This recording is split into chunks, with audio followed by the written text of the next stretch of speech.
शबरी का जिक्र तो आपने रामायण के दौरान सुना होगा, जाना और पढ़ा भी होगा। आइए आज जानते हैं शबरी के जीवन के बारे में विस्तार से। लेकिन इस कथा की शुरुआत करें उससे पहले आपसे निवेदन करेंगे कि आप हमारे इस चैनल को सब्सक्राइब कर लें ताकि भगवान राम की कृपा आप पर निरंतर बरसती रहे। शबरी श्री राम की परम भक्त थी जिन्होंने राम को अपने जूठे बेर खिलाए थे।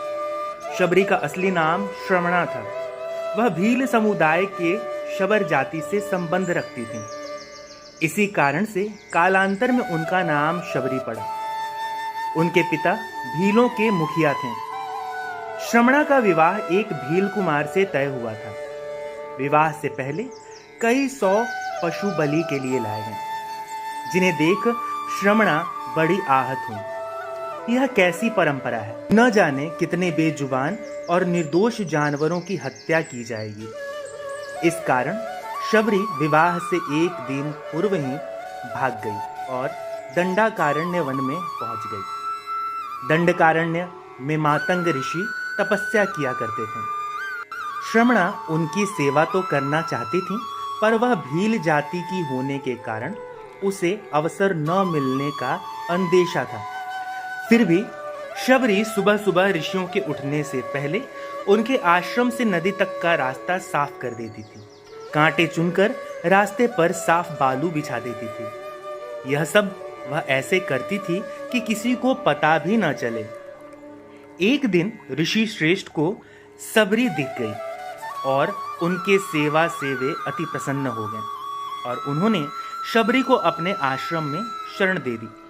तब मतंग का अंत समय आया तो उन्होंने शबरी से कहा कि वे अपने आश्रम में ही भगवान राम की प्रतीक्षा करें। वे उनसे मिलने जरूर आएंगे।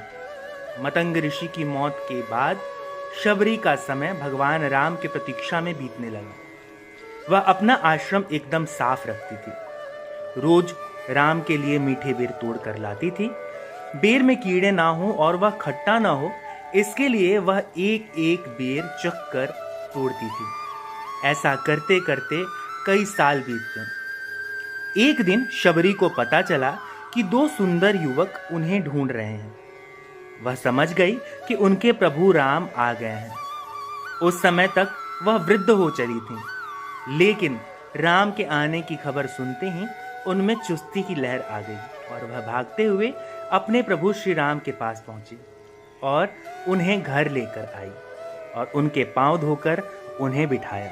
अपने तोड़े हुए मीठे बेर शबरी ने राम को दिए। राम ने बड़े ही प्रेम से वे बेर खाए और लक्ष्मण को भी खाने को कहा, लेकिन लक्ष्मण को जूठे बेर खाने में संकोच हो रहा था। राम का मन रखने के लिए उन्होंने बेर उठा तो लिए, लेकिन खाए नहीं।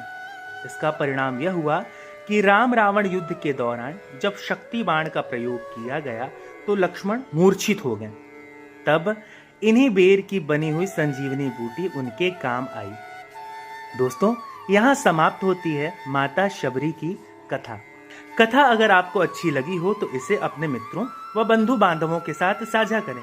कथा को लेकर आपके मन में कोई संशय या सवाल हो तो उसे कमेंट बॉक्स में लिखें।